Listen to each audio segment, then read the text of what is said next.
The rain fell in violent sheets against the cracked windows of the old gas station, turning the world outside into a blur of grey and broken shapes.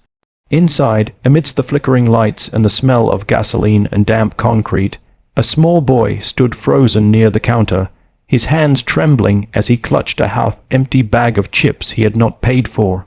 His eyes, dark and swallowed by fear, darted repeatedly toward the towering man behind him, a man whose shadow seemed to swallow the entire room. The boy wasn't crying, but the terror in his gaze was louder than any scream.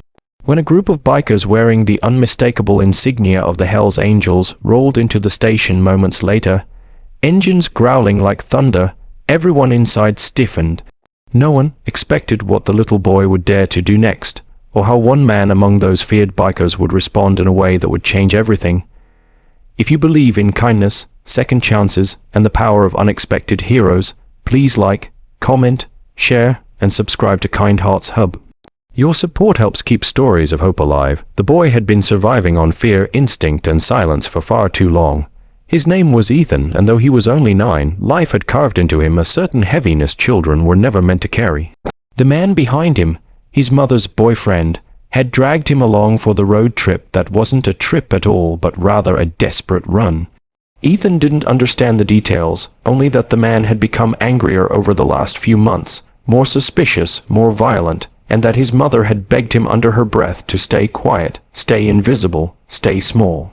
Ethan learned to read moods like weather, the storms in the man's voice, the cracking thunder in his footsteps, the sudden lightning in his hands. He had spent nights hiding in closets, mornings pretending he wasn't hungry, afternoons praying not to be noticed. The gas station was just another stop in the endless chain of tension, but today something in him, a timid spark, had chosen to search for help. He didn't know if anyone would believe him. He didn't know if adults cared anymore. But he had learned something once from a video at school, a signal, a simple, secret movement of the hand meant to ask for help. When he heard the roar of the motorcycles pulling in, he felt panic and possibility rise together inside him. The man behind him had gone to the restroom, grumbling threats under his breath, leaving Ethan only seconds of freedom. So when the bikers entered, tall, loud, leather-clad, and radiating a kind of unspoken warning, Ethan hesitated but then did it anyway. He lifted his hand, he curled his thumb, he closed his fingers, a silent cry barely held together by hope. Most people would never have noticed. Most people would have dismissed it, misunderstood it, or ignored it entirely.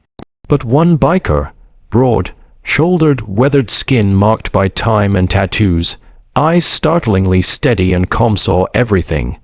His name was Marcus, and he had once been a man who used his anger as armor. But life had taught him its lessons the hard way. He knew what it looked like when someone tried to disappear into themselves. He knew the difference between the fear of misbehaving and the fear of being hurt. And he knew that every cry for help deserved someone who actually listened. Marcus didn't rush. He didn't make a scene. He simply kept his eyes on the boy, reading him the way only someone who had lived through pain could. Ethan felt seen in a way he hadn't in a long time, and that small recognition caused his chest to shake with tiny breaths as though relief itself frightened him. When the man returned, Marcus noticed the way Ethan flinched, the way his shoulders sank inward, the way every movement telegraphed fear. Marcus had seen that kind of body language too many times in his past, once in a broken home, once in a friend who didn't survive, once in himself before he found a reason to rise. As Ethan and the man walked toward the exit, Marcus stepped forward with calculated ease. The boy's eyes widened, silently begging him not to let the moment slip. The biker understood. Without raising his voice or provoking the man, Marcus made sure he blocked the doorway just long enough for the clerk to quietly call the police.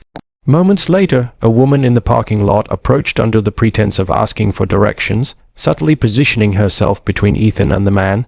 Slowly, a coordinated circle of strangers formed, not to threaten, but to protect. And when the first police car pulled in, Ethan's breath finally broke into trembling relief. But the situation wasn't simple.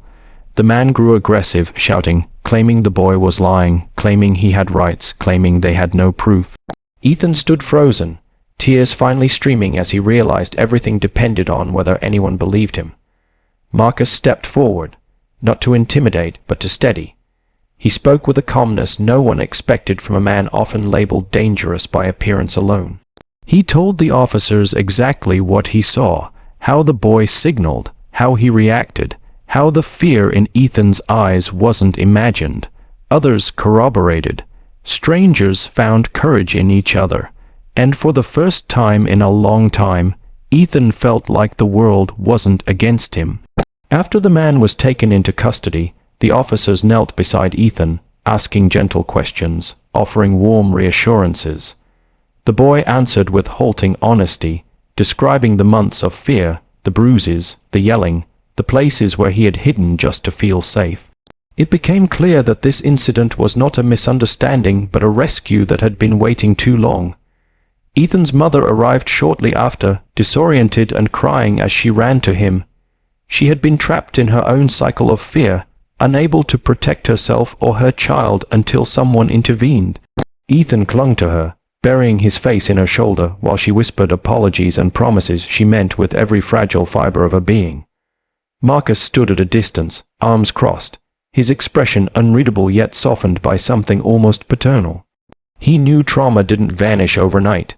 He knew recovery required time, space, and safety, but he also believed in the power of moments, small ones, silent ones, ones that shift the course of a life because someone chose compassion over convenience.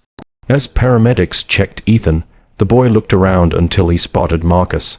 Their eyes met, and in that unspoken exchange lay a lifetime of gratitude Ethan didn't yet have the words for. Marcus simply nodded, as if telling him he didn't owe anything except to live freely. News of the event spread among the local community, surprising many who had long held stereotypes about bikers, especially those associated with motorcycle clubs. But kindness rarely comes dressed the way people expect. Sometimes it wears leather and rides heavy machines, carrying stories of past wounds that turned into wisdom. Marcus didn't seek credit. He didn't stay long enough for interviews or praise. The moment the authorities took over and Ethan was safe in his mother's arms, Marcus returned to his bike, lifted his helmet, and rode away as quietly as he had arrived. But the impact he left behind would echo far beyond the gas station's cracked walls. Ethan's life changed in the weeks that followed. He and his mother moved into a safe shelter while she worked with counselors to rebuild the life that had slowly collapsed around them. Ethan began therapy, attending sessions where he learned that his fear was valid, his courage was real, and his future could be something other than survival. His nights gradually lightened. The nightmares became less frequent, replaced occasionally by dreams of a faceless man on a motorcycle who represented safety, strength, and the belief that not everyone who looks dangerous is a danger. Meanwhile, Marcus continued his rides, continuing the life he had learned to live with loyalty and quiet resilience. But he thought of Ethan more than he expected to. Sometimes when he stopped at roadside diners or old motels, he would see glimpses of fearful children or troubled families, and he carried with him a silent reminder of how easily someone could slip through the cracks unseen. He had once been one of those children. The fact that he could be something different, something better, was a responsibility he took seriously. Months later, when Ethan and his mother had stabilized, the police arranged a small, private meeting. Ethan had asked for it. He said he wanted to thank the man who helped him the day everything changed. When Marcus arrived, heavy boots thudding softly against the station floor, Ethan ran to him with the wide, uninhibited hope he hadn't shown in years. Marcus wasn't used to hugs from children, but he knelt and let Ethan wrap his arms around him anyway. It was a moment neither of them needed words for. Ethan whispered a small thank you, muffled but sincere, and Marcus placed a hand on his back, grounding him in a way only someone who understood fear could. That embrace became a turning point for both of them.